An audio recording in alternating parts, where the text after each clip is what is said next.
How to make customized preset on Insta360 X5.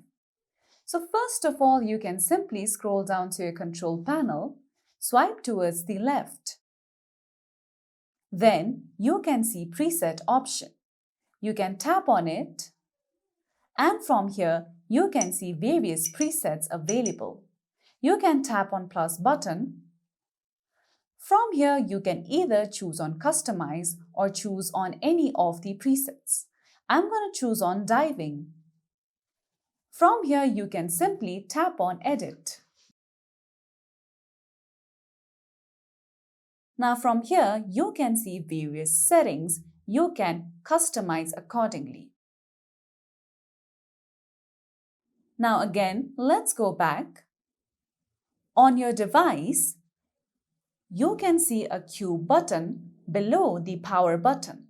So if you tap on this option, you can see that you can again customize the preset accordingly. So that's all for today's video, and at last, don't forget to subscribe to our YouTube channel.